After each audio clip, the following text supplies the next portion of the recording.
gracias a todas y todos los que están acá y los que se están conectando también. Les voy a contar, quiero empezar con esta anécdota. Yo de formación base soy psicóloga y siempre he sido muy apasionada por mi carrera y no les puedo explicar la cantidad de libros y cosas que he leído, ¿verdad? Entonces, recuerdo mi primer paciente, que la señora estaba conversando, la señora estaba hablando y yo por dentro estaba diciendo, ¿esto en qué libro está? ¿Verdad? Y siempre cuento esta historia y la recuerdo mucho porque claro que la parte teórica aporta muchísimo, pero estos espacios donde compartimos experiencias, donde somos llevados al reto de innovar, de buscar nuevas formas de gestionar personas, son demasiado valiosos. Alex antes decía, hablaba acerca del tema de que todos construyamos, que no nos veamos como competencia. Yo creo que las posiciones de humanos son posiciones muy solitarias, ¿verdad? Posiciones en las que tenemos que estar ahí, ¿verdad? Poker face, además, y que tenemos que mediar para arriba, para el otro. Entonces, permitirnos hacer tribu, permitirnos conectar con la vulnerabilidad y permitirnos conectar también desde el propósito que nos mueve y que nos une, que es un propósito común, que es el bienestar de la gente. Creo que este espacio es demasiado importante, demasiado valioso para esto y sin duda alguna, por ejemplo, de parte de Humanizarte, nosotros somos una firma consultora en talento humano y hemos visto mucho con los clientes un antes y un después, como lo decía ahora el compañero, con el ¿verdad? Porque ya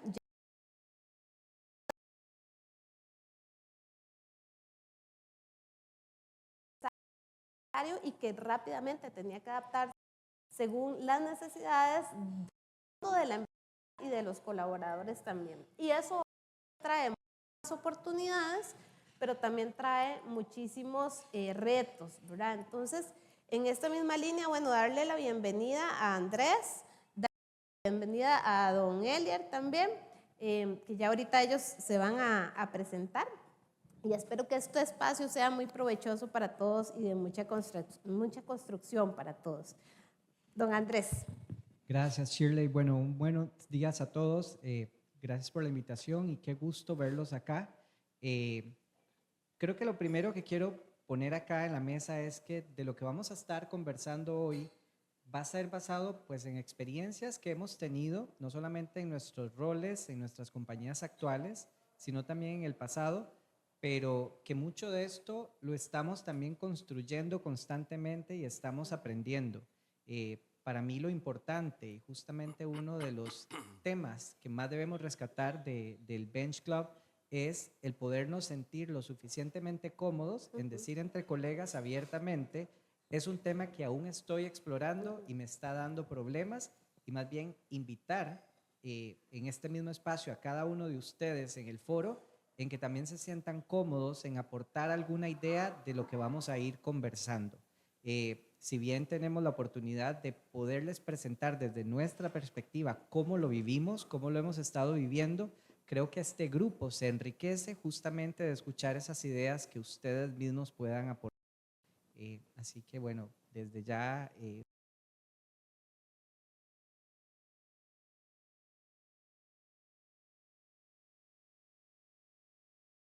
vamos a tener de esto. Sí, bueno, buenos días. Como bien lo menciona él, sí, vamos a hablar desde la experiencia. Hay cosas que funcionan, hay cosas que no funcionan, sí, es parte del proceso.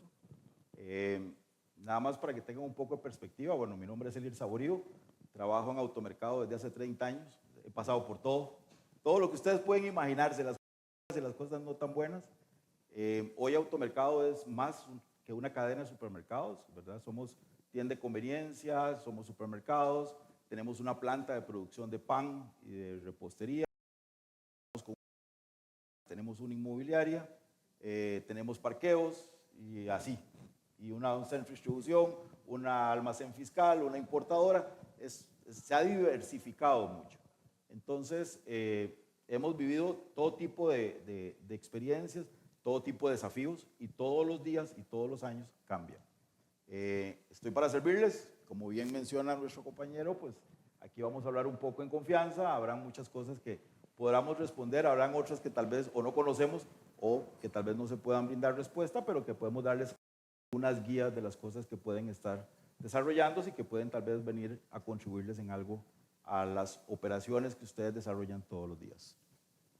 Gracias. Don Andrés, don Elier, en este mismo tema de cultura híbrida, ¿verdad? Quisiera preguntarles, a ver, porque una de las realidades que tenemos es, como les decía antes, algunas empresas pasaron a, ¿verdad?, a un poco más porque ya lo tenían trabajado, pero otras organizaciones definitivamente en pandemia tuvieron que sí o sí incorporar esa modalidad. Entonces, en este mismo sentido, entendiendo también que eso trae una historia de que hay gente que incluso tenemos en nuestras organizaciones que terminó su parte académica de manera virtual, su primera experiencia laboral ha sido por medio de la virtualidad, ¿verdad? Quisiera preguntarles, ¿han tenido ustedes, han observado cambios en las prioridades o en los valores de la organización en esta modalidad? Dale. Gracias, Elier. Bueno, yo creo que lo primero que me gustaría poner en la mesa es que como empresas, muchos nos hemos dado cuenta que el concepto de cultura que se vivía típicamente en los pasillos de la compañía, en las oficinas, en el ambiente propio de las cafeterías, ya es. Y más que un cambio, yo creo que era un tema que siempre estuvo presente, pero no lo habíamos podido leer. Hoy tenemos que tener muy claro también, como gestores de temas de recursos humanos, que la cultura de la compañía también se vive en modalidades virtuales. Entonces, esta es una de las primeras invitaciones a ustedes como líderes de recursos humanos, de antes de entrar en el tema propio de lo que es la virtualidad, los modelos híbridos, es que empiecen a ver qué tanto están midiendo esta nueva cultura que ha florecido. La cultura de las reuniones en Zoom, la cultura de las reuniones en Teams. Y aquí hay muchos elementos que nos dan muchas luces si estamos viviendo los mismos valores que creíamos o que creemos firmemente que se.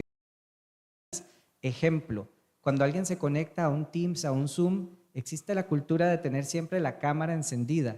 Cuando alguien se conecta a un Teams, a un Zoom, existe esa cultura de inclusión y de respeto a la opinión de las demás personas, a la opinión de la diversidad que podamos tener y diversidad que va desde localizaciones geográficas, temas de edad, temas de género, lo que ustedes lo quieran exponenciar. E inclusive temas también muy propios de qué tan conscientes somos del bienestar.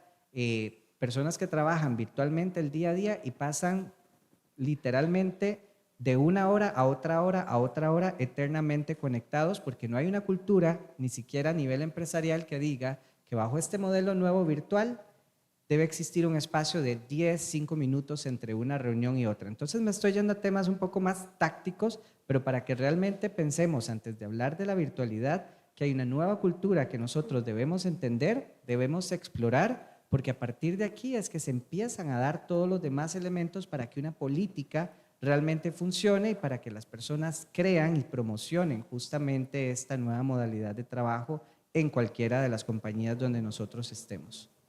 Sí, tal vez para ponerlos un poco en contexto, nosotros en Automercado el 90% de la población es operativa y esencial.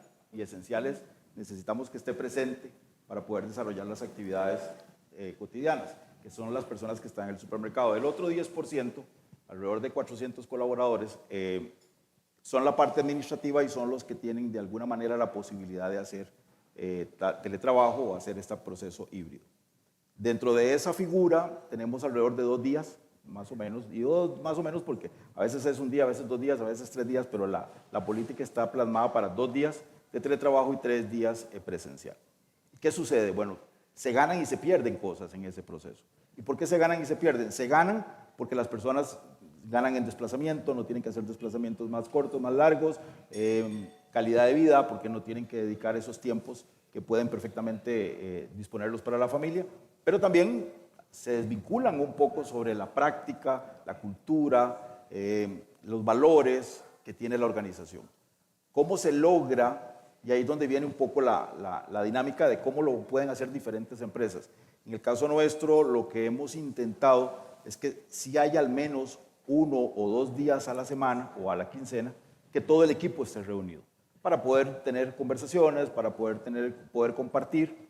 Hemos diseñado dinámicas como, por ejemplo, cuando se celebran los cumpleaños, tenemos una celebración al mes de todas las personas de cumpleaños. Los que están en teletrabajo tienen que encender la cámara y participar, y dentro de todo el equipo, pues también ellos participan en el agasajo o en la celebración que estamos desarrollando.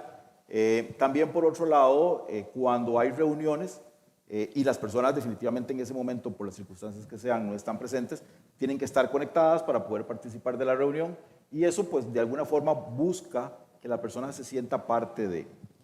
Si me devuelvo un poco en el tiempo, nosotros empezamos, y esto también es importante porque a veces la palabra cultura es muy grande y necesitamos a veces irla aterrizando un poco.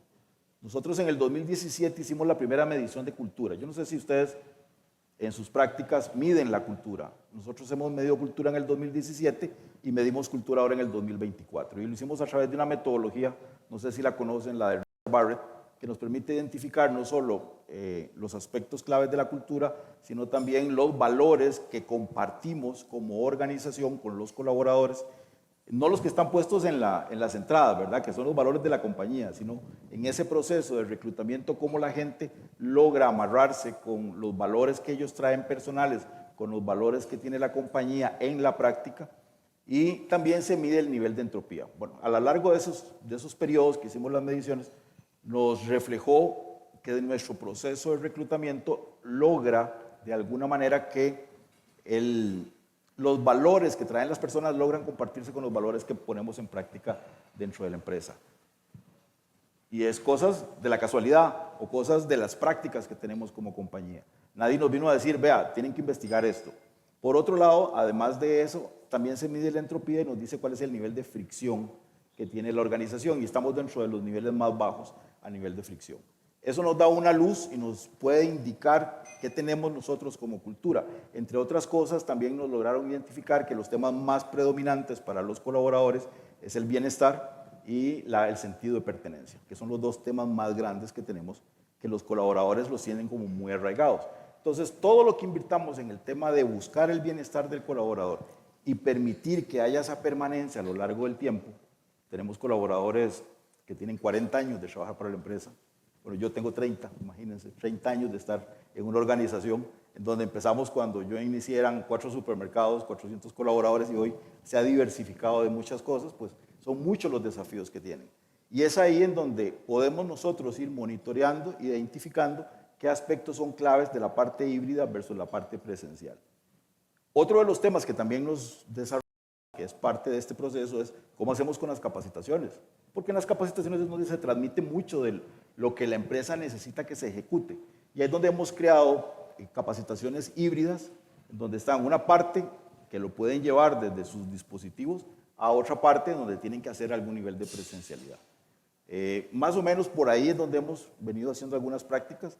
Nos ha funcionado también, hemos tenido algunas metidas de pata como parte del proceso, pero es parte de lo que hemos tratado de ir ejecutando y logrando algunos resultados, y todavía hoy la cultura de automercado sigue siendo muy consolidada. Gracias. Ok, entonces vamos recapitulando. El tema de identificar bien qué es cultura, ¿verdad? Y también de cómo podemos adaptarlo a los diferentes modelos que tenemos en este momento en las organizaciones. Ahora quisiera preguntar, en este camino que ustedes tienen, porque en el caso de los dos, ¿verdad? Y lo mencionaba don Elier, y creo que en Purdy también pasa mucho, una gran fuerza laboral tiene que ser presencial, ¿verdad? Yo virtualmente no puedo decirle al mecánico que vaya a revisar el carro, ¿verdad? No se puede. Entonces, ¿qué desafíos especialmente han encontrado ustedes con respecto a la cultura en sus organizaciones en el modelo híbrido? Gracias, Shirley. Bueno, Elliot, voy a comentarles de lo que hemos venido trabajando. Antes de esto, yo creo que posicionar primero una idea, y es, cuando analizamos este tema, una de las primeras invitaciones que a mí me ha servido mucho y se las quiero compartir es ver si realmente buscamos ubicación o buscamos conexión, porque no necesariamente yo logro la conexión de las personas teniéndolas todos los días sentados en un lugar específico, porque el trabajo no surge detrás de un escritorio, el trabajo surge donde realmente nacen las ideas, y esas ideas pueden nacer en otros ambientes que no necesariamente son los que típicamente estaríamos acostumbrados a ver para que se den las sinergias. Entonces, una vez que entendemos realmente que dentro de nuestra empresa, para generar conexión de la gente, no necesariamente está relacionado con un tema de ubicación, uno de los temas fundamentales es un proceso que sea muy claro y muy transparente para todos los perfiles que trabajan en la organización. Y la transparencia es crítica en cualquier proceso de recursos humanos, porque no solamente da objetividad, sino que también vuelve cualquier procedimiento que tengamos sostenible y escalable con el tiempo. Entonces, para Purdy, uno de los temas fundamentales con la implementación justamente de los modelos híbridos ha sido ser muy transparente en qué posiciones sí son elegibles y qué posiciones no son elegibles. Les voy a contar un poco de por dónde han andado los criterios que nosotros hemos definido, pero esos son criterios abiertos que también cada compañía debe definir conforme las necesidades propias de negocio se lo permitan. Pero el comunicarlos también genera una idea aspiracional para otras posiciones que vienen creciendo dentro de la organización, para poder ver un modelo que eventualmente le permita disfrutar no solamente de más beneficios, sino también de muchísima más flexibilidad, como lo es un modelo híbrido de teletrabajo. Entonces, ¿cuáles son las posiciones que sí? Y esta no es la ciencia exacta, es lo que nosotros hemos aterrizado para poder generar justamente este descarte y esta transparencia. Roles basados en conocimiento. Entonces, medir justamente cuáles son esos roles en que es el conocimiento de la persona lo que le permite desempeñarse. Aquí es donde típicamente van a encontrar ustedes estas funciones que están relacionadas con el software, con el soporte técnico. Tenemos todas aquellas funciones que tienen una alta autonomía a la hora de gestionarse, porque tienen un enfoque muy específico con un proyecto, porque tienen un enfoque muy específico en hacer algún tipo de investigación, y realmente es un tema de resultados, que es con lo que creo que típicamente estamos muy acostumbrados a mapear estos roles. Y también roles que son muy asíncronos, es decir, que mucho de su interacción en el día a día con sus clientes internos o externos se basa por medio de un se basa por medio de un chat, pero no hay ninguna figura presencial que requiera atender de forma directa a un cliente. Y en esta misma línea, identificar los que no. Y los que no son definitivamente los que requieren interacción física. En interacción física vamos desde una posición mecánica, en el caso de la industria de nosotros, una posición de asesoría de ventas directamente, pero sin embargo, inclusive en temas de ventas hemos explorado opciones virtuales para poder dar soporte a nuestros clientes. Hoy por hoy tenemos un modelo virtual donde damos interpretación LESCO a clientes que llegan con esa necesidad puntual de lenguaje de señas, por múltiples razones. Obviamente, al día de hoy no tenemos la capacidad instalada de tener una persona fluente en hablar LESCO, pero hemos aprendido a solucionar que inclusive funciones que típicamente las considerábamos presenciales, hoy ya las podemos manejar de manera virtual. Definitivamente funciones que también operan con una herramienta o un equipo muy específico, y funciones que son críticas para la operación. Y esto va desde un tema de seguridad, un tema de limpieza, hasta los temas propios que son claves del negocio. Entonces, creo que ese es uno de los temas que para mí personalmente me parece clave cuando se desarrolla una política de trabajo híbrido, de teletrabajo, y es que las personas tengan claro el por qué sí y el por qué no. No simplemente que ellos vean que otros compañeros sí pueden hacer teletrabajo, pero yo lo tengo restringido. Tienen que entender la matriz que se ha definido y en cuáles de esos puntos de la matriz es que justamente su rol no es elegible al tema de teletrabajo. Bien, en el caso de nosotros, pues se invierte mucho en un tiempo sobre los colaboradores que requieren muchas actividades donde exponen sus extremidades superiores y sus extremidades inferiores. Estoy hablando prácticamente del supermercado.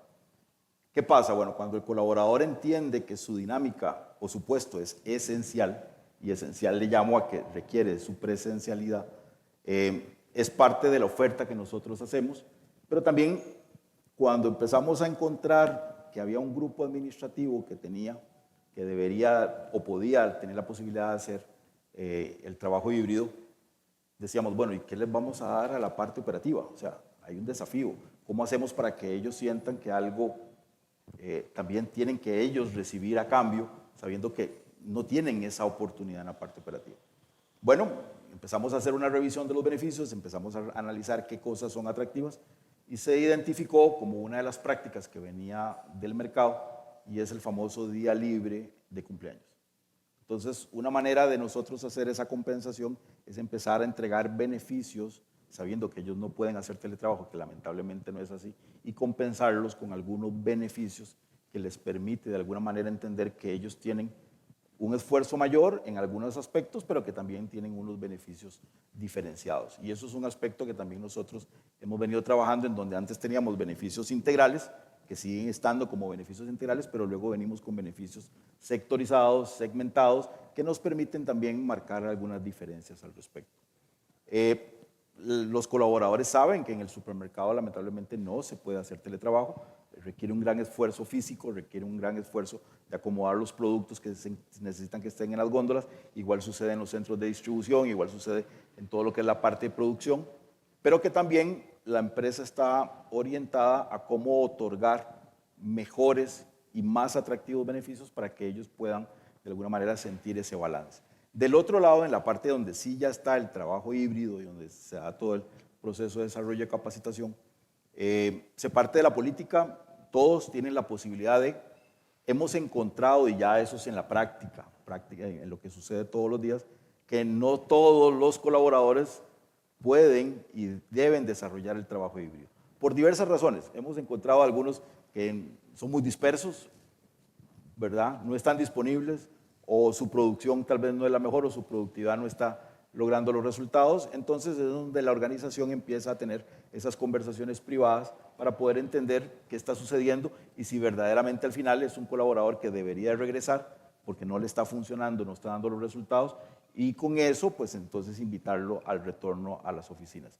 Curiosamente, y una de las cosas que nos ha llamado poderosamente la atención es que cuando el colaborador se le restringen ese tipo de conductas o ese tipo de prácticas y se le dice, tenés que regresar. Ah, no, ahora sí. No, pero es que ahora sí lo voy a hacer mejor. No, pero es que antes, y es donde ya uno dice, no, ya no. O sea, ya tenés que retornar, tenés que volver a hacer el esfuerzo, volver a ganarte la posibilidad de, y con eso, con el tiempo, vamos a ver si lo retomamos o no. ¿Ha sucedido eso? Ha sucedido también a la inversa, en donde un colaborador tenía que venir 3 días, pero trabaja tan bien desde el hogar que más bien le ampliamos de 2 a 3 días o de 3 días a 4 días porque se vuelve mucho más productivo, más atractivo, y también el mismo colaborador se da cuenta, y les cuento esto porque tenemos colaboradores que vienen desde Cartago con todo lo que está sucediendo en Cartago, vienen desde Grecia, algunos vienen y trabajan en oficinas centrales, otros vienen desde Palmares, y ellos han entendido que al ser más productivos desde sus hogares, la organización le puede flexibilizar y otorgar mayor cantidad de días de teletrabajo con el propósito de disminuirles esos tiempos de desplazamiento. Hay de todo, imagínense, en 350 personas tenemos desde los que sí, desde los que no y de los que están en medio, pero de alguna otra manera tenemos que ir flexibilizando y adaptando la situación a la situación de la persona como tal. También, y para nadie es un secreto, y esto cada vez es más frecuente, cuando hacemos el reclutamiento del personal administrativo, lo primero que nos dicen es, ¿y hay teletrabajo? Sí. Ah, pero yo lo quiero toda la semana. No. O sea, hay que ser también, como decía Andrés, lo suficientemente transparente e indicarle cuál es la política. Pero la política, si bien es cierto, está bien definida, bien marcada, hay flexibilidad y dan algunos rangos para poder ajustarla a las necesidades de lo que se está viviendo.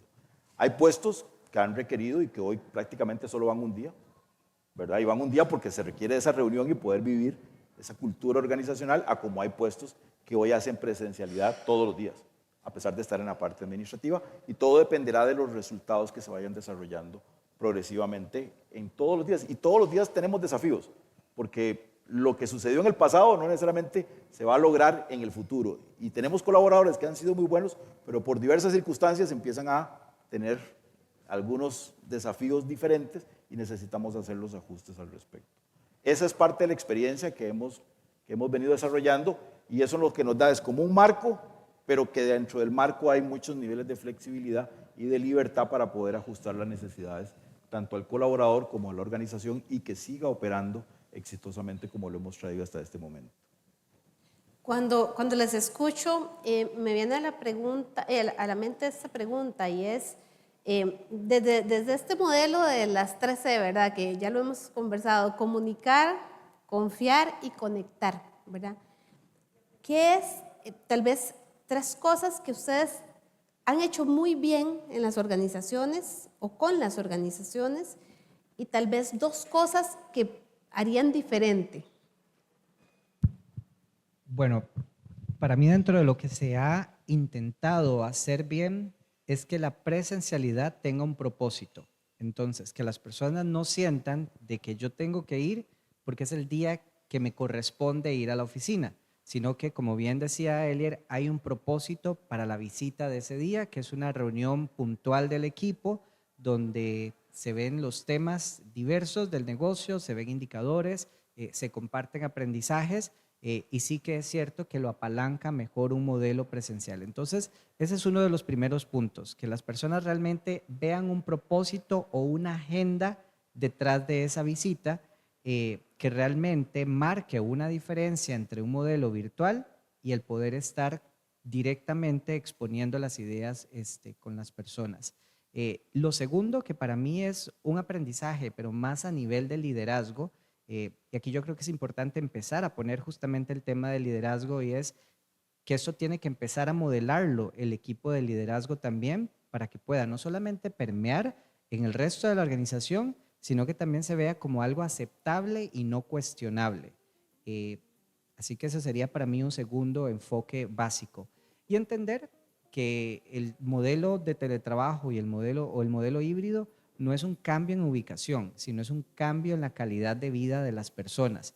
Y esto apalanca justamente las estrategias de bienestar que se tienen de forma integral en una compañía. Entonces, para nosotros es clave entender que el teletrabajo no es una manera de generar un balance de trabajo-vida, sino más bien es una manera de integrar la vida de nuestros colaboradores dentro de sus funciones diarias, porque se los decía hace un rato, las ideas no tienen ubicación, pero las ideas tampoco tienen hora, ¿verdad? Y muchas veces, muchos de nuestros colaboradores han visto en estos modelos las opciones de poder integrar responsabilidades a nivel de hijos, a nivel de cuidado de un adulto, a nivel inclusive de estudios, comprometiéndose, aunque sea con horarios de repente desplazados de los típicamente normales, a poder seguir cumpliendo con sus funciones. Así que eso es clave. Yo le sumaría un factor adicional a esto, y es que obviamente hay que tener muy claro bajo qué pauta se está otorgando este modelo, porque también hay implicaciones legales. Cuando se le dice a una persona, usted va a estar siempre trabajando desde teletrabajo, o cuando presentamos este modelo como una opción, que cuando lo presentamos como una opción puede pasar lo que nos mencionaba Elier hace un momento, cuando el desempeño de la persona no es el óptimo, o cuando las funciones cambian y sí requieren presencialidad, pues las compañías van a tener justamente ese derecho de poder hacer esas modificaciones. Entonces, pues obviamente aquí tenemos colegas de BDS que les pueden dar mucho más detalle y orientación en ese tema, pero es uno de los puntos que yo les pondría a todos como recomendación a la mesa de temas que hay que hacer bien desde el inicio. ¿Qué haría diferente ante un modelo de teletrabajo? Creo que para mí es generar una cultura mucho más universal de compañía en cuáles son las tecnologías o cuáles son los canales que se deben utilizar. Y esto porque conforme vamos viendo estos modelos en los diferentes departamentos, empezamos a notar que hay un departamento que administra cierto dashboard para llevar sus indicadores. Otro tiene una aplicación diferente donde lleva el traqueo de las diferentes actividades que realiza. Algunos utilizan el modelo Teams, otros pueden utilizar otras herramientas. Entonces, vean cómo dentro de la misma organización, la tecnología empieza a generar subculturas que hacen que no todos los departamentos hablen el mismo idioma en cómo se comunican, en cómo documentan, y esto es algo que yo personalmente he notado, y no lo hablo por mi compañía actual, sino lo hablo a nivel general dentro de los puntos que les pondría a todos como experiencia en la mesa a vigilar, y es si han tenido o están empezando a experimentar subculturas en las tecnologías que se utilizan para poder gestionar estos modelos híbridos. Sí, bueno, parte de la experiencia que nosotros desarrollamos, lo primero fue la documentación, como bien dice Andrés, y ahí están los compañeros de BDS, el tener un contrato claramente estipulado sobre cuáles son las cosas que sí y las cosas que no. Fue una de las partes de las claves del éxito, ya que tuvimos que proceder a firmar casi 350 o 400 personas esos contratos con el propósito de saber que tenían derecho o acceso al teletrabajo y poder tener esa figura híbrida. Eso fue una clave del éxito. La segunda fue el haber reunido a los jefes y haberles explicado no solo el contrato como tal, sino qué indicadores tenían que empezar a medir con el propósito de poder establecer si están siendo lo suficientemente productivos o no, y hacerse una serie de preguntas en el proceso. Lo tercero que también funcionó, y esto fue también una decisión de la parte tecnológica, es que estandarizamos las herramientas. ¿Y qué significa estandarizar las herramientas? Todos nos conectamos por Teams.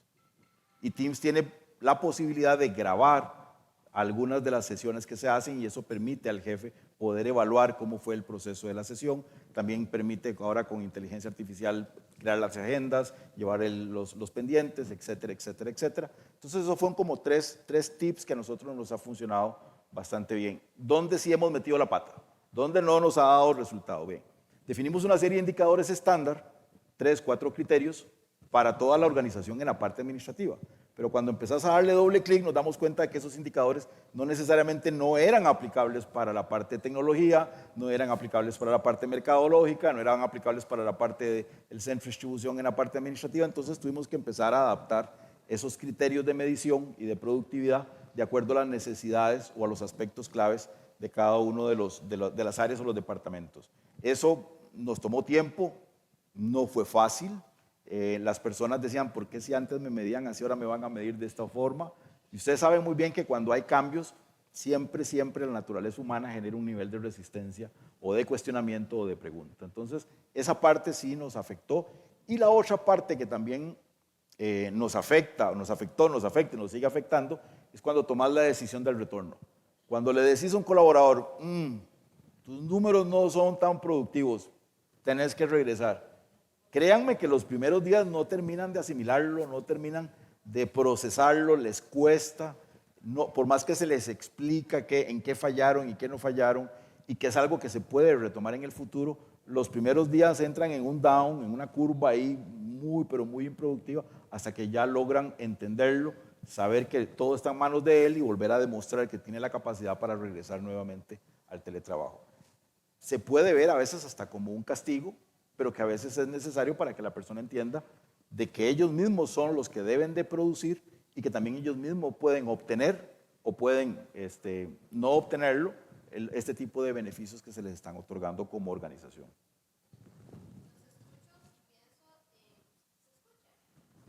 No, ahí.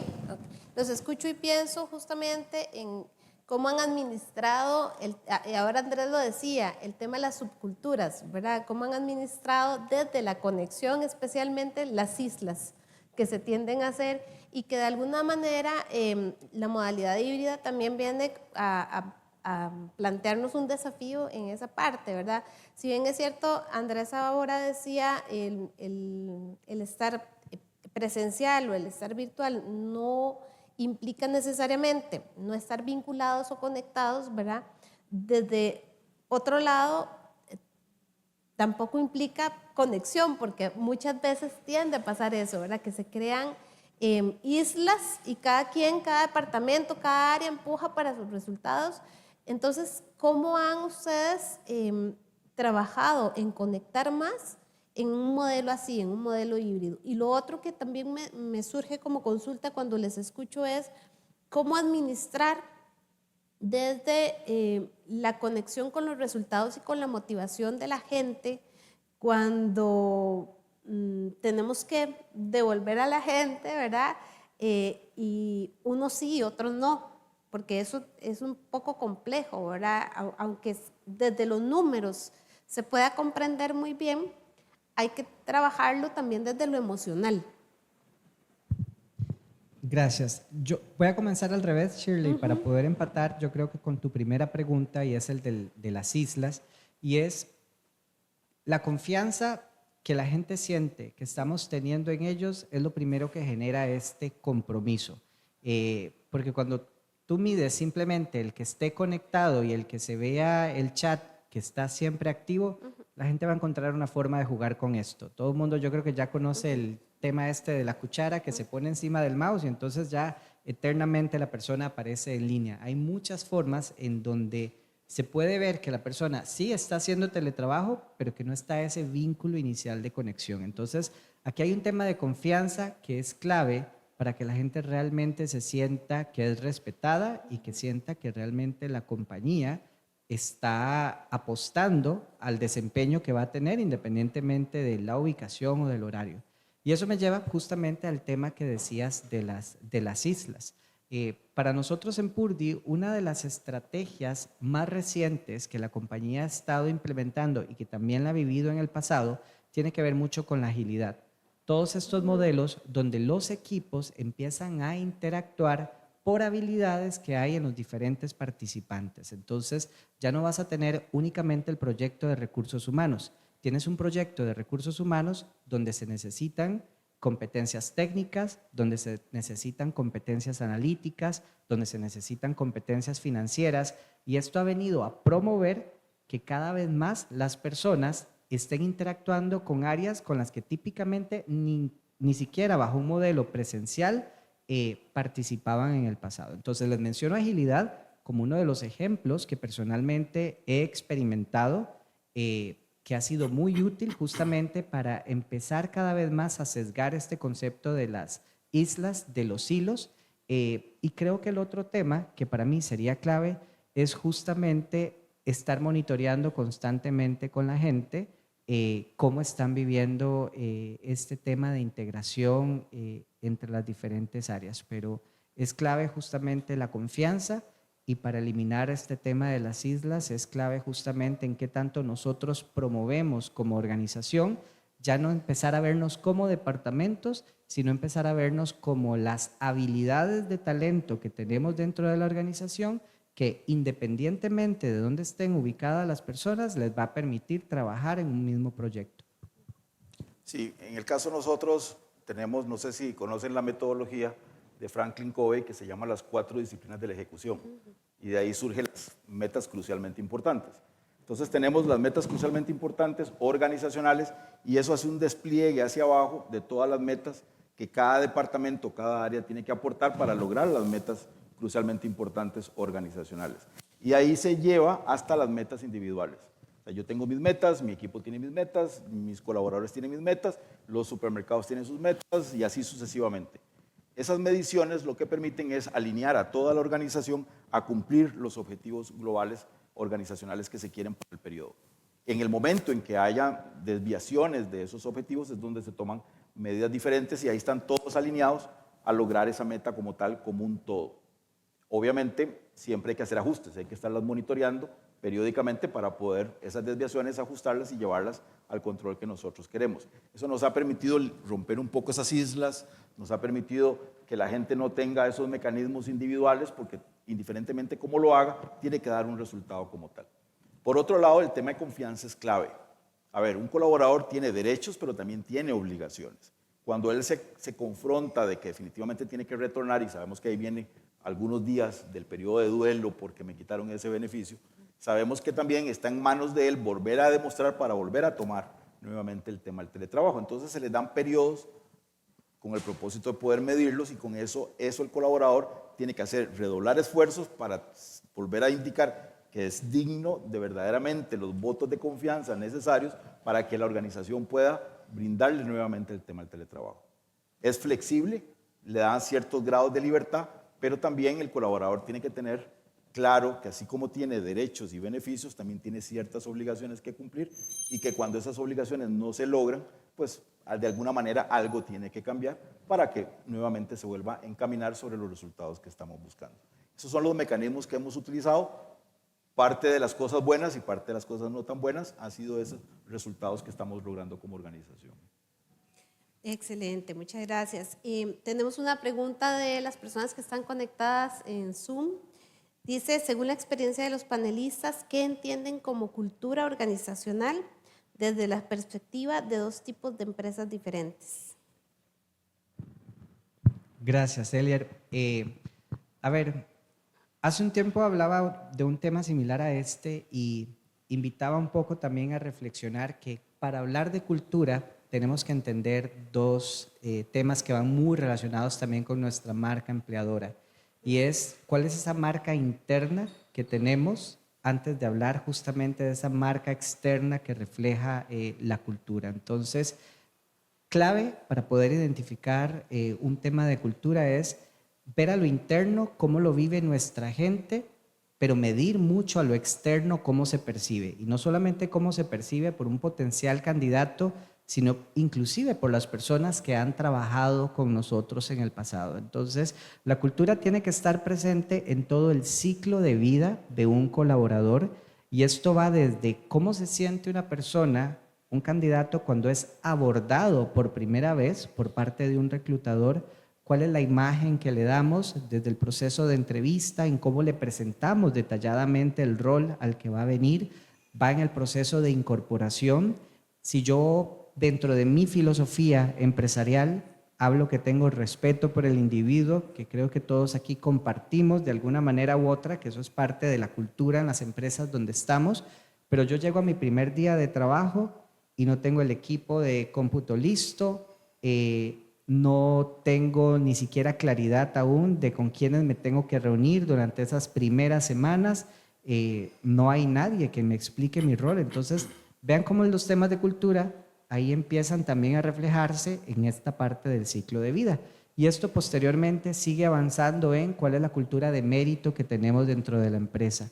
¿Premiamos nosotros a las personas que hacen bien su trabajo o no hacemos un programa lo suficientemente robusto para poder establecer justamente ese reconocimiento al mérito? Y así me lo llevaría hasta ese proceso de salida. ¿Cómo se siente la persona humanizada en un proceso de salida independientemente de la razón por la cual está saliendo? Entonces, mucho de esta invitación es, una cultura se basa en los embajadores que tenga y esos embajadores, tanto a lo interno de la empresa como aquellos que estando afuera pueden dar fe de lo que yo estoy promulgando es coherente con la realidad que se vive en la compañía, porque lo viví o porque es justamente la imagen que esa empresa refleja constantemente con las acciones.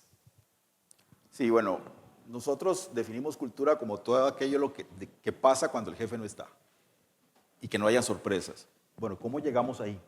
¿Cómo llegamos al punto en donde que hagan cosas aunque el jefe no esté presente? Invertimos mucho en el proceso de inducción. Bueno, en mi época se llamaba inducción, hoy se llama onboarding, para ponerlo en palabras más actualizadas. ¿Y por qué invertimos mucho en el proceso de inducción? Porque consideramos que es donde se da toda esa adaptación a la cultura y a la filosofía de empresa de automercado. Aproximadamente solo en un aula la persona pasa 4 días sin producir un solo colón, pasa nada más entendiendo y absorbiendo la cultura de automercado. Y posteriormente de eso pasa 3 días más en un proceso de entrenamiento intenso. Eso significa que entre la contratación y cuando el colaborador va a trabajar, han pasado 9 días. Y esos 9 días, el colaborador no ha generado ni un solo ingreso para la compañía, sino que la compañía paga para que el colaborador viva toda esa experiencia y cuando ya llegue al supermercado pueda desarrollar todos los principios que la organización necesita. ¿Qué sucede con eso? Es muy caro, es una inversión importante que hace la organización, pero que también marca la diferencia cuando usted va al supermercado y es atendido y hay una serie de principios y de prácticas que los colaboradores desarrollan para diferenciarnos en la materia del servicio al cliente. Uno de los pilares fundamentales que tiene Automercado y de cara al cliente es el servicio al cliente que nos ha diferenciado durante bastantes años y que hoy sigue siendo un aspecto importante y diferenciador dentro de la estrategia organizacional. Bajo ese panorama, no podemos tener posibilidades de margen de error. Y solo para que tengan ustedes una idea, cuando se abre un supermercado nuevo, quienes abren el supermercado nuevo no son los colaboradores nuevos. Lo abren los colaboradores antiguos en la organización y progresivamente los colaboradores nuevos están en los supermercados aprendiendo la filosofía. Eso provoca que cuando ya se finalice todo ese proceso, los colaboradores nuevos que pertenecen a ese supermercado se van haciendo de manera transitoria y se van trasladando ya a la operación que está recién abierta y con eso poder operar. Esos aspectos son elementales. Claro, estamos anclados a una estrategia y la estrategia es la diferenciación en materia de servicio al cliente. Para lograr eso necesitamos que no hayan sorpresas, que el colaborador tenga claro desde el principio hasta el final cómo es la filosofía, cuáles son sus prácticas, cuáles alcances tiene, dónde puede moverse y qué cosas tiene que levantar la mano y preguntar. Eso nos permite asentar una cultura muy consolidada, sabiendo también que así como él hace su esfuerzo, también la organización va a compensar ese esfuerzo. Parte del proceso de inducción, el colaborador sabe que hay remuneraciones y beneficios muy atractivos, pero que hay también un equilibrio en la exigencia.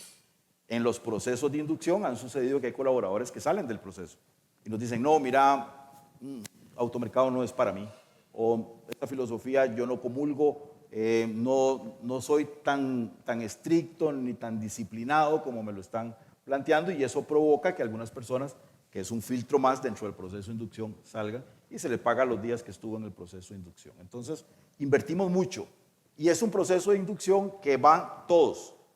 ¿Qué llamo todos? Los operativos, los administrativos, los de gerencia, todos pasan por ese proceso. Es obligatorio y eso permite que todos hablemos la misma filosofía, con las mismas prácticas, con los mismos propósitos, etcétera, etcétera, etcétera. Entonces, eso permite una estandarización y también permite que no hayan sorpresas. Y aquí es un aspecto para nosotros fundamental, que el colaborador nos diga, yo no sabía eso. ¿Cómo no sabía si se vio en inducción? Es que eso no me lo dijeron. No, ¿cómo no? Si no está en la guía de presentación que se les hizo. No solo hay un proceso de inducción estandarizado de toda la compañía, sino que también hay un mini proceso de inducción en cada centro de trabajo. Y eso se explica a través de un video, se filma para poder lograr esa estandarización y que no hayan sorpresas al momento en que el colaborador quiera justificar de por qué su práctica no estaba alineada a los conceptos que la organización tenía.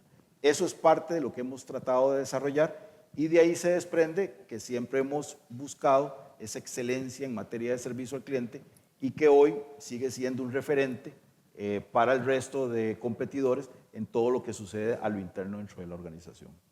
Muchas gracias. Yo agregaría aquí también, para las personas que tal vez no tienen clarísimo, ¿verdad?, el concepto de cultura organizacional, a ver, yo lo defino así en términos muy, muy sencillos. Si la organización fuese una persona, la cultura sería la personalidad de esta persona y el estado de ánimo de la persona sería el clima, ¿verdad? Es una forma muy, muy sencilla de comprenderlo. Señores, no quisiera desaprovechar la oportunidad de que los tengo acá para preguntarles ya, lo último es, para todas las personas que trabajamos en talento humano, que trabajamos en posiciones de gerencia, ¿qué mensaje le dan ustedes desde la conexión, la comunicación y el balance que hemos estado conversando hoy, que procuramos para esta gente, que es parte de nuestro propósito laboral? Pero ¿qué mensaje le dan ustedes en función de cómo conectar conmigo misma, tener balance conmigo misma? ¿Qué herramientas de autocuidado ustedes podrían sugerir como práctica? Ese es el ejemplo típico de la seguridad cuando vamos en un avión, ¿verdad? Si la mascarita esta de oxígeno se desprende, bueno, antes de darle a los que están ahí, tengo que ponerme oxígeno yo. Entonces, un mensaje de despedida para este foro en función de esto, del autocuidado y de tener balance nosotros también como gestores de talento humano. Gracias, Shirley. A ver, yo creo que estamos en un momento bastante importante a nivel de la importancia que esto tiene en las organizaciones por dos razones. Hoy las personas se sienten mucho más cómodas expresando su vulnerabilidad a nivel general, pero también a nivel de las compañías. Y hoy las compañías han entendido la importancia de tener cada vez más herramientas y más recursos para dar soporte a cualquiera de estos temas que hay. Entonces, los programas de bienestar tienen diferentes pilares que apuntan a diferentes estrategias y creo que justamente estamos en ese momento importante, no solamente como sociedad, sino también nosotros como líderes de recursos humanos, en que las personas sientan que en sus lugares de trabajo tienen espacios seguros para poder expresar sus emociones. Para mí ese es el punto número uno. Se ha hablado siempre de una política de puertas abiertas, pero es una política que ha nacido en sus orígenes mucho más inspirada a temas laborales.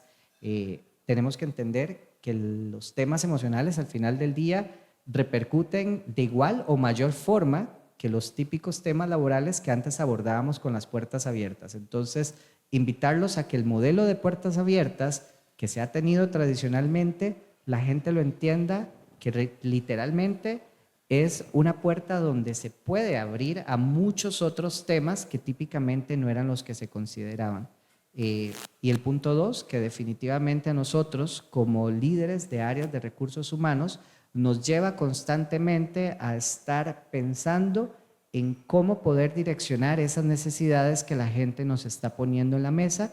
Y aquí es la invitación a que ustedes también trabajen en una cultura de bienestar donde ustedes van a definir, bueno, yo voy a poder atacar el pilar del bienestar emocional, porque es mucho de lo que me traen a la mesa. Voy a poder atacar un pilar de bienestar financiero, porque es mucho de educación financiera para las personas.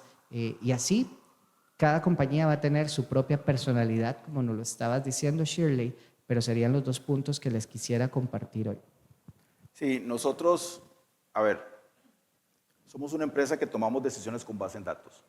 Y eso es todo un desafío para los departamentos de recursos humanos. Cómo convertir todos los aspectos cualitativos en números para que el comité o la junta directiva pueda decir, ah, sí, esos son los números que están arrojando o los resultados que se están dando.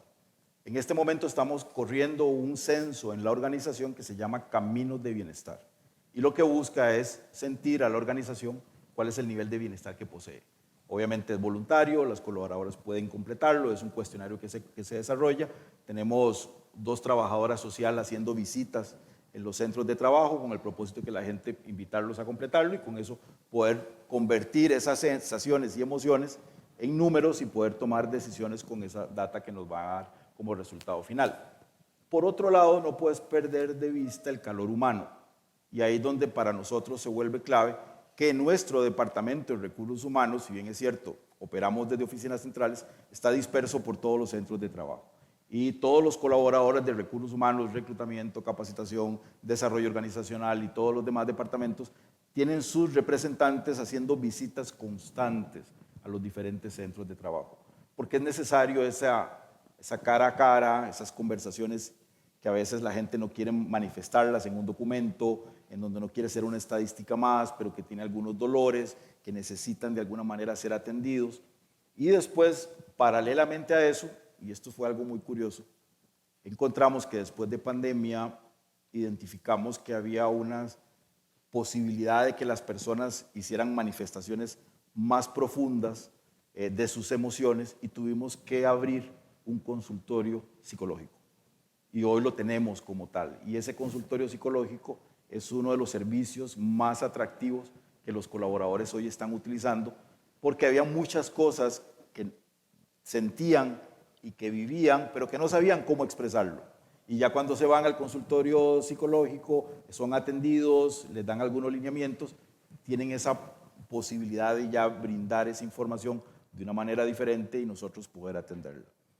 Una de las cosas que para nosotros es muy importante y es ser consistente en ese discurso de cómo atendemos a nuestros clientes y cómo atendemos a nuestros colaboradores. Así como lo manifestó un expositor anteriormente, nosotros constantemente estamos midiendo el viaje del colaborador, desde que es un candidato hasta cuando sale de la organización. Vemos todas las fases que tiene y cómo vamos mejorando cada una de esas fases. Dentro de ese proceso nació nuestro Departamento de Desarrollo Organizacional, que tiene un sinnúmero de cosas y dentro de ellos está salud ocupacional, que también invierte mucho tiempo en educar a nuestra gente para evitar accidentes, para que su bienestar esté mejor, etcétera, etcétera, etcétera. Es algo que después de tanto tiempo hemos tenido que vivir y poder ir experimentando muchos de estos desafíos y por supuesto pues que hoy tenemos desafíos, pero que también vienen desafíos futuros que tal vez no los estamos midiendo, pero que tenemos que empezar a sentirlo. Y eso sucede en todas las organizaciones, desde la gente más operativa, la gente técnica administrativa y la gente que está tomando decisiones como tal. Es parte de lo que hemos desarrollado. Este censo de caminos de bienestar está finalizando, creo que esta semana, y con eso vamos a poder tener una estadística de qué es lo que siente la gente, pero no solo es números por números, sino qué estrategias la organización va a implementar producto de esos resultados, de esa estadística, con el propósito de elevar el bienestar del colaborador.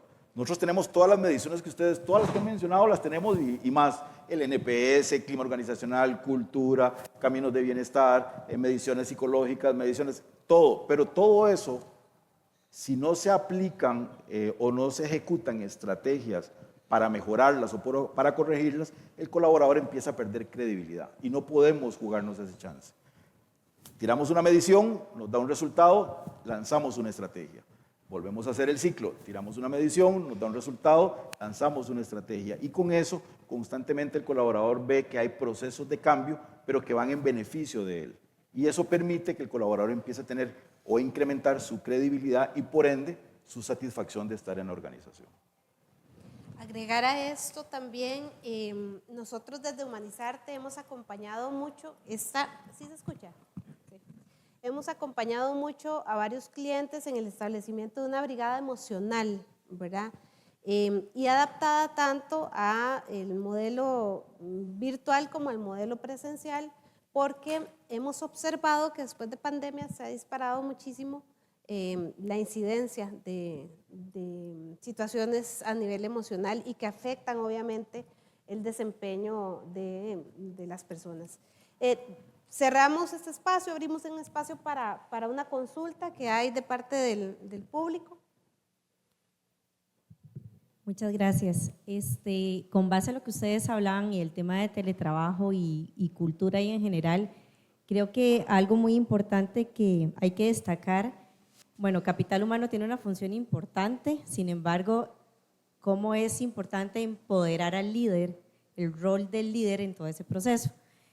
En especial hablando de organizaciones que son tan grandes que capital humano con departamentos pueden tener 10 personas, pero bueno, hay cada líder en cada departamento y la función de ellos es primordial para que efectivamente todas esas estrategias organizacionales, cultura, clima, pues se manejen de la mejor manera, ¿verdad? Entonces yo creo que el rol del líder, esa capacitación, ese buen acompañamiento de parte de capital humano es fundamental para que definitivamente podamos llegar desde la cabeza hasta los que están empezando, ¿verdad? Su semillita en esas organizaciones. Y por otro lado, bueno, lo que le quería preguntar es, yo he visto en Automercado, por ejemplo, y algo que siempre me pregunto, porque hay colaboradores en cajas, en servicio al cliente, que yo veo que tienen años de trabajar ahí, yo no sé si les pasa, pero es gente que tiene años de trabajar ahí y me pregunto, bueno, claro, desde capital humano la rotación de esta gente realmente es baja porque yo siempre los veo ahí, ¿verdad? Entonces, creo que manejan una muy buena cultura, una capacitación que definitivamente ningún otro supermercado a nivel de servicio dan, y se nota el trabajo que hacen y yo realmente siempre me he preguntado desde capital humano cómo hace Automercado para tener esa gente, porque trabajamos desde las cajas, digamos en mi organización, y nos encantaría por supuesto brindar servicios así, y porque es la marca empleadora que ellos representan, ¿verdad? Y que de cara al cliente por supuesto es algo excelente. Entonces, bueno, felicitarlos porque a mí realmente es algo que me encanta. Y por otro lado, mi pregunta va basada en esto. Las experiencias son importantes para el colaborador, pero bueno, después de pandemia manejamos modelos híbridos y presenciales. No son las mismas, definitivamente varían. Si en algún momento, y hablándolo de esta manera, hacemos una actividad en la organización, hay personas que estuvieron tal vez en el trabajo y no es exactamente lo mismo, o si se dio una comunicación, no es exactamente lo mismo que estén presencial que virtual. ¿Cómo están manejando el tema de la comunicación, tanto presencial como híbrido? Porque creo que eso es un reto y es un desafío, ¿verdad? Porque podemos mandar un correo, un newsletter, pero ahora manejamos muchos correos, la gente no los lee, inclusive, ¿verdad? Entonces, ¿cómo están logrando ustedes manejar este reto desde sus organizaciones? Muchas gracias. Bueno, yo te voy a compartir mi experiencia con este tema. Voy a usar el concepto de microlearning para aterrizar un poco por dónde va. Y es que mira hoy la forma como la gente está digiriendo noticias, lo que pasa, y voy a usar TikTok como la plataforma ejemplo. Realmente, si tú quieres conocer qué está pasando en el mundo o cómo hacer una receta o lo que sea, ya no te vas a YouTube o ya no te vas a Google. Muchos se están yendo a TikTok y lo uso como ejemplo de que justamente hemos encontrado en que tirar cápsulas muy pequeñas, dando el mensaje muy concreto y muy puntual, es lo que nos ha generado que la gente realmente entienda qué está pasando en el día a día de la organización. Entonces nos apalancamos de una plataforma interna que funciona como una red social, pero esta red social hace justamente eso. Tira mensajes corporativos de forma muy rápida de digerir, que literal te toma leer 3 líneas, que si es un video está diseñado en que sea una microcápsula, y esto mismo lo estamos apalancando en otros temas que hacemos también en capacitación y demás, pero para temas de cultura puntualmente hemos visto mucho la oportunidad del microlearning como una de las formas más fáciles de entrarle no solamente a generaciones nuevas, sino a cualquier generación que trabaje dentro de la organización. Que esto de las generaciones usualmente, típicamente pensamos en que, bueno, esto es más porque las generaciones nuevas aprenden más así. No, funciona en todas. Todas tienen una capa de valor diferente, pero al final del día absorben información y aprecian la información de la misma manera, concisa.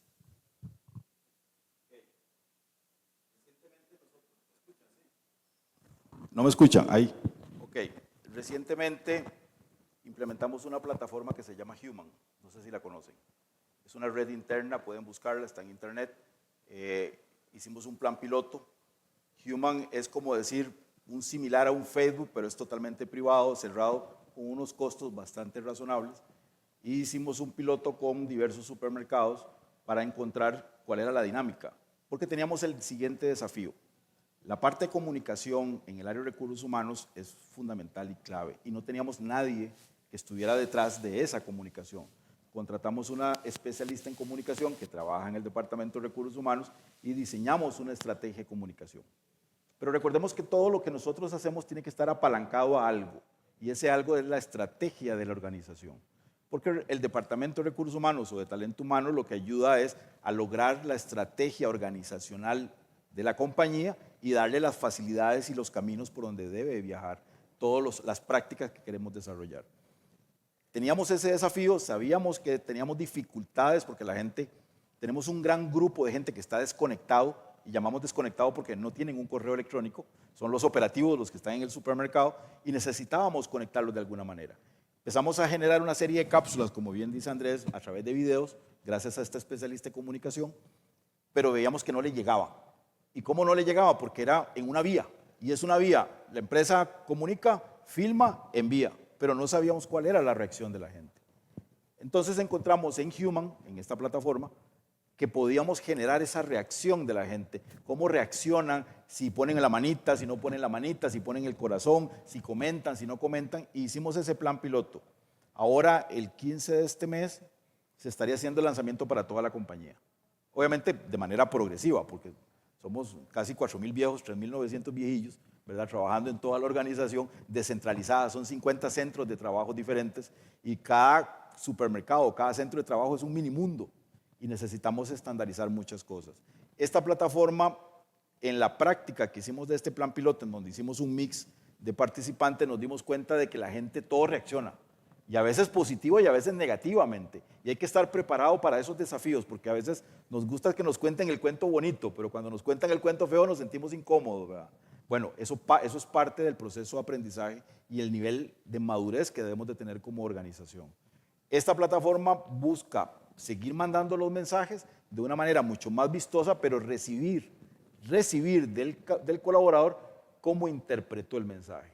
Y entonces va en dos vías.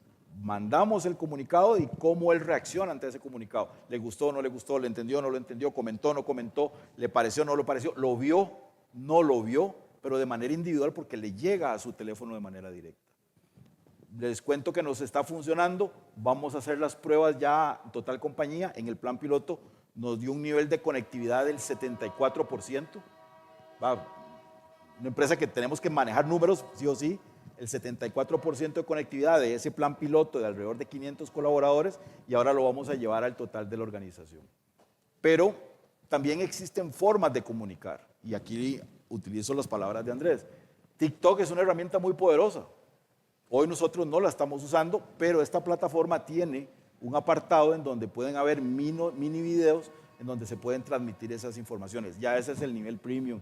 Primero vamos a experimentar esta parte y luego entramos al nivel premium, pero entonces vienen otras herramientas.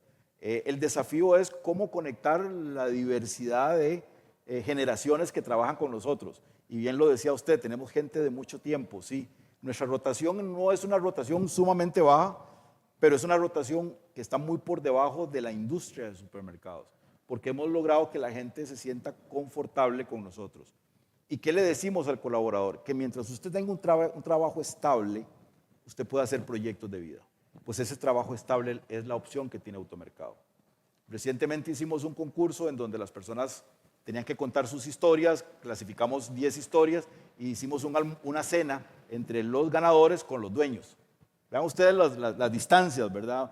Un colaborador de Tamarindo y del Coco venía a cenar con uno de los dueños aquí, y parte de lo que ellos comentaron es que hoy, después de estar 10, 15 o 20 años en Automercado, sus hijos son profesionales, están graduados, se sienten orgullosos y algunos de ellos hasta trabajan también en Automercado. Entonces hemos logrado generarle a ellos la oportunidad de mantener una estabilidad en su vida laboral con el propósito de que puedan lograr desarrollar planes de trabajo, planes de vida personales y le generes este nivel de satisfacción. Eso es parte de lo que hemos desarrollado. No está fácil con las generaciones actuales. Las generaciones actuales quieren entrar hoy y dicen, yo quiero ser administrador en 6 meses. Creo que no lo vas a lograr, pero te podemos ayudar a ir quemando etapas. Porque a veces el desafío que tenemos hoy con estas generaciones es que quieren todo más rápido, quieren todo ya. Yo tengo una hija de 22 años, imagínense las locuras que hace y que quiere todo para ayer, suave. En la vida hay que quemar etapas. A veces son unas muy largas, otras más cortas. Y eso ha provocado tener que alinear muchas de esas expectativas con la cultura que la organización desarrolla. Sí puede llegar a ser administrador, sí, hay que quemar estas etapas, hay que hacer este recorrido, hay que tener este conocimiento. ¿Cómo los hacemos entrar en la realidad? Cuando les hacemos preguntas de cómo actuarían ante X y Y situación y dicen, no sé. Bueno, ese es el conocimiento que te da Automercado para lograr poder crecer dentro de la compañía. Entonces, la parte de la comunicación, como bien menciona usted, es clave. Usamos en este momento la plataforma Human. Anterior a eso eran comunicados, no nos sentíamos confortables y ese era un desafío y ahí estábamos tal vez metiendo la pata, pero con esto creemos que podemos dar un brinco importante y cambiar el estilo de comunicación y hacerlo más amigable. Nos cuenta cómo le ha ido con eso. Bueno, señores, muchísimas gracias por este espacio, por abrirnos el espacio y por abrirnos la casa y dejarnos entrar. Muchísimas gracias a Jason por el espacio también y a todos ustedes por la atención. Muy amable, muchas gracias.